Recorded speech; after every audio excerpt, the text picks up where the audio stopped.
Hey guys, I got a fun video for you. Let me ask you a question. How far do you hit your normal 8-iron? And where does speed come from when you hit your 8-iron? So if I said to go all max out, go as hard as you can with an 8-iron, how far would you have to swing back? Well, if we have a lot of acceleration, I'm going to test it out here with my flight scope. I'm going to make a little mini backswing, just about a half backswing, and I'm going to swing all the way through here. And I want you to guess how far you can hit your 8-iron. Now, a normal 8-iron is about 160 yards. So how far can we go with a little half 8-iron swing? Let's put it to the test. There we go, hit that one really solid, accelerated through that. And we'll take a look at the flight scope numbers here. So 92 miles an hour of club head speed, that's pretty fast. A lot of people may not be getting that with their driver, and 164 yards of distance with their 8-iron. Now, I will admit, I was trying to hit that one hard. I was trying to go extra, and I just happened to really hit that one flush.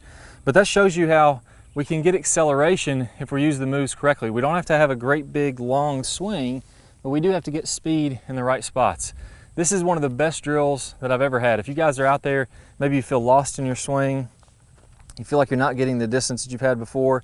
I've been there before. There's been many times where I couldn't hit an 8-iron 164 if I was trying to hit it as hard as I could because my rhythm and my timing was off, and this drill is going to be perfect for that.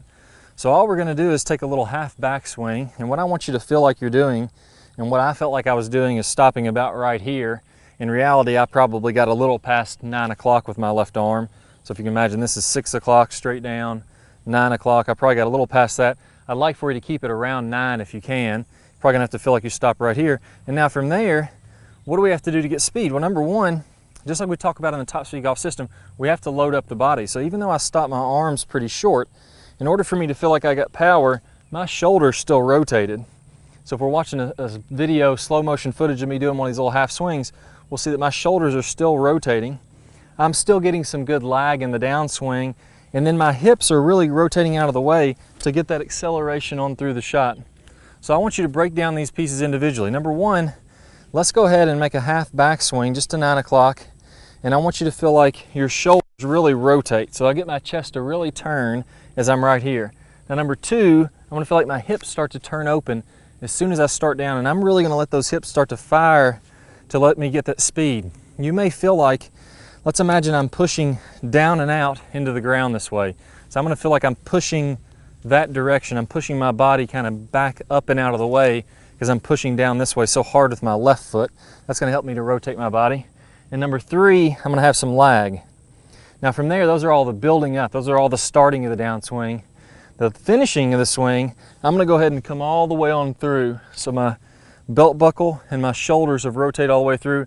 I'm going to feel like my right shoulder is nice and high and kind of facing down the target. For those of you who aren't as flexible, you may not be able to get that far, but I definitely want to get my body momentum going this way. And then finally, I want to feel like my arms are nice and long as I'm coming through the shot, almost like my arms are made out of rubber bands. And as I hit through the shot, they're going to be stretched out away from my body as I come to that good full finish. So let's break those down. Do about 100 reps getting into these key pieces.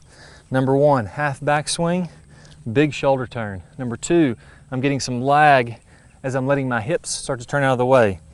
Pushing into the ground to rotate my hips open very, very quickly. I'm going to be accelerating as quickly as I can through the shot to a good full finish with my arms being stretched away from my body like a rubber band. If you can put these pieces together, we're going to make this drill really, really good.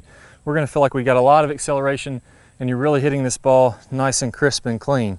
So let's go ahead and do about 100 reps, just like that, getting as much speed as you can for this half swing. Then after you've done that, let's go ahead and gradually make it a little bit longer. Let's go from 9 o'clock to 10:30. Then we'll go all the way to a good full swing, feeling like we have those same acceleration moves, that same hitting through the shot as much as we can. And then once we get comfortable with those, we'll go ahead and make our nice full normal swing. Let's go ahead and give one a rip. After I've done the acceleration, let's see how far my full 8-iron is going to go. There we go, hit that one pretty good. I don't think it's going to go a whole lot farther than my little half swing. I hit the half swing so good and swung so hard. Let's see what it says. 96.7 miles an hour, so I picked up a few miles an hour, not a big deal. And about 5 more yards, 165.8, so only a couple more yards on the distance. So if we get acceleration in the right spots, That's the key. Work on these drills and you're going to pick up some speed for your own game. All right guys, hope y'all really enjoyed this video. If you did, I got a fantastic bonus video for you, an entire bonus series. Now all the pros out there, the longest hitters in the world, they're getting a lot of lag and they're releasing that lag to generate club head speed. I got a video that's going to show you your #1 lag mistake, one of the most common ones that I see. You're going to get instant access to that when you click the link that pops up on your screen for those of you that are on a desktop device. For those of you that are on a mobile phone, a tablet, an Android, go ahead and click the iCard up on your screen or down below in the description and you'll get instant access to that video, plus 5 videos for my Top Speed Golf system, which are going to go over the 5 most important pieces of the swing to get power, to get accuracy, and to start beating the heck out of your friends. So good luck to you guys, and I'll see you all in a lag video. Hi guys, and welcome back. I'm Clay Ballard, and in today's video we're going to talk about one of the absolute worst drills for creating lag. It's a very common drill that I see, and in this drill what we're going to do is we're going to set the wrist very early to create an angle of lag, and then we're going to try to hold this throughout the swing. It's one of the worst things that you can do to build lag. I'm going to talk about the science behind why this is the case, and I'm also going to give you a great drill to help you improve your lag, all in this video. Let's go ahead and get started. If I do it this way versus holding that position, exact same thing happens when we're building the lag in the golf swing. So what we want to do is throughout the swing, I want to have a very low and wide takeaway. So I'm not going to set my wrist early at all. If you look at a lot of the top players, you look at Adam Scott, very wide takeaway, not very much wrist set at all. You look at Rory McIlroy, look at Tiger Woods. All these players are using a wide takeaway and not getting very much wrist set, so that later in the swing, as we start down, we can increase this wrist set, and we're really only going to max out this angle of lag for a split second in the downswing. Okay, so a 3-step drill here. Now, as we get started with this, I want to remind you that the fulcrum in this golf club for getting a massive amount of lag is right at the end of the golf club. This is where I want my hinge point to be.